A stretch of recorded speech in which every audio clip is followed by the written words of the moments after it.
Ես իհարկե պետքա այս ելույթի շրջանակներում անդրադառնամ երկու ելույթ ունեցողների բանդագուշակություններին,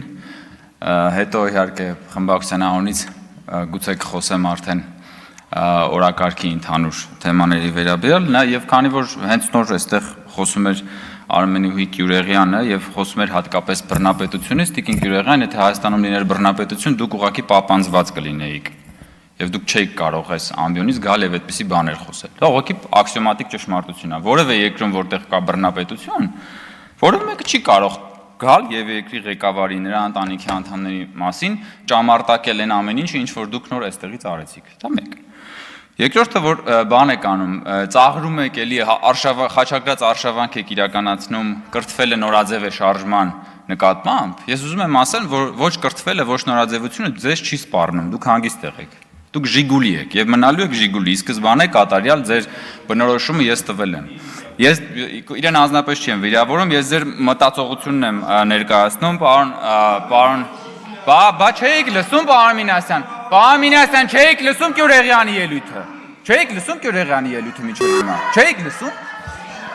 Չէ, բա չէիք լսում։ Բա չէիք լսում։ Գյուրեղյանին պահանջեիք պարոն Արշակյանից, որ Տիկին Գյուրեղյանին բանանի, ասի մի վիրավորեք։ Բա խի չասեցիք։ Ոնց ասի ինչ ասեք։ Բա գնա լսի։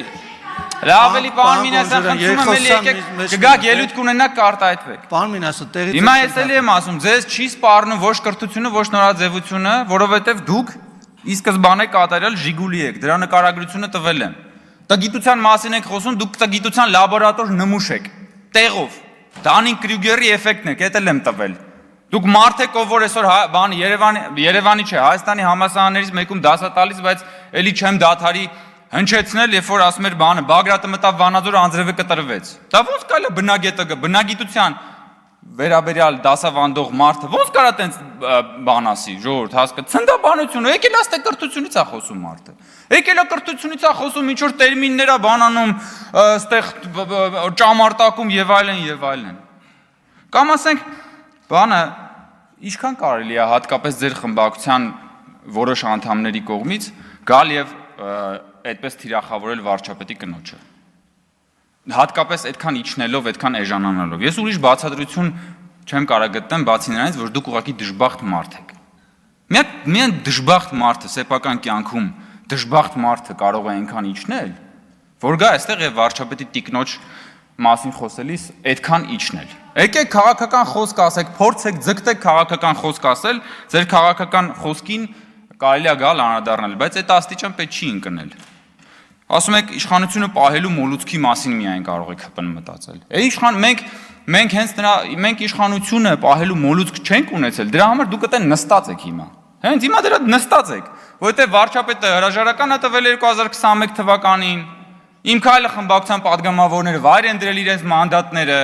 որպեսզի լինի խորհրդարանական ընտրություններ, որ դուք էլ մանդատները վերցրեք, գաք այդտեղ բան անեք, հանգրվանեք այդ աթոռների վրա։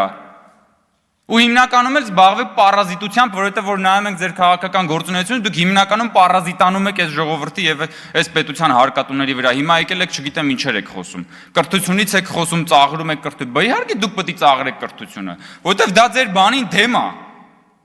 Ձեր կոդին դեմ է, ձեր ասում եք մեր քաղաքակրթական կոդը, բայց ձեր քաղաքակրթական կոդին դեմ է, ո՞նց պիտի դուք դրա մասին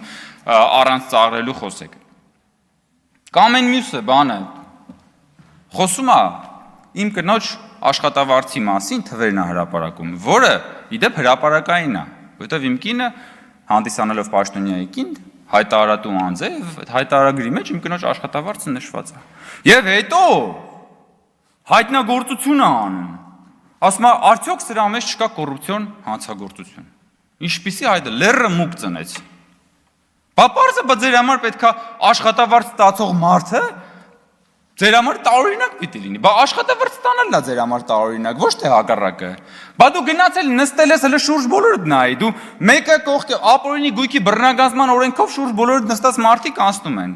Մի կողմ նայես մեկը մանկապարտեզ է սեփականաշնորհել, այն մյուս կողմ նայես մեկը բանա հերը բանա հողերա սեփականաշնորհել մամուլում տեղ գտած բանով գերեզմանների տարածքա սեփականաշնորհել։ Այն մյուս կողմ նայես բաներ են արել, ամենա ինչ կա չկա բան են արել, մսխել են պետության, բա քո համար պարզ է, բա աշխատավարձ ստացող նորմալ օրինապահ քաղաքացին պետքա Պրոբլեմ լինի, բա ինչի մասին է խոսքը։ Եկել է այստեղ բան անում, տոհմիկ կաշառակերների շուրջ բանով շրջապատված մեկը, եկել է խոսում է բանից, կոռուպցիոն ռիսկի մասից, մարդկանց մասին, ովքեր որ ուրեմն իրենց օրինական աշխատավարձով ապրում են։ Կամ այդ որ Թագուհի Թովմասյան, մամուլում տեղ գտած հրապարակումների համաձայն դուք եւ նաեւ կարծեմ կոռուպցիայի կանխարգելման հանձնաժողովում էլ դա հրապարակված է։ 3 հատ տուն ունեք Երևանում։ Դուք որպես լրագրող ո՞նց եք Երևան քաղաքում 3 հատ տուն բանարել, ձեռք բերել։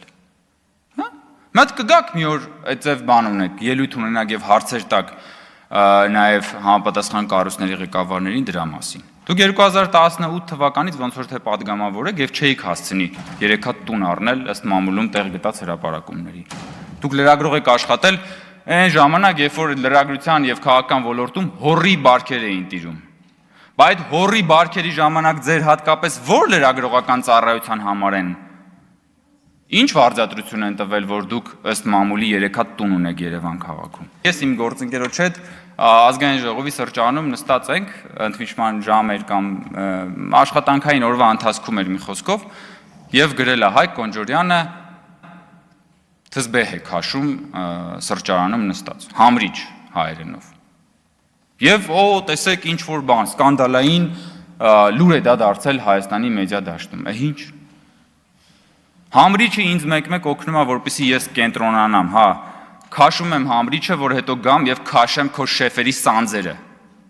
Եվ անընդհատ քաշելու եմ շեֆերի սանձերը։ Ու ամեն անգամ այդ սանձերը քաշելուց հետո գալու եք եւ այդտեղ ճամարտակեք տարատեսակ բաների համար, որովհետեւ հասկանալի է, որ ձեր շեֆերը ամեն ելույթից իմ եւ իմ գործընկերների այսահարվում են։ Կսիրերես բառը պարոն Մինասյանը։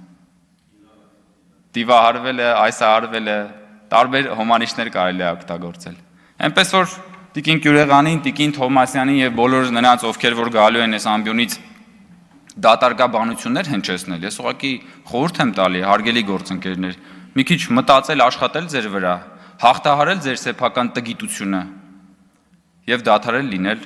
ի սկզբանե կատարյալ Ժիգուլի։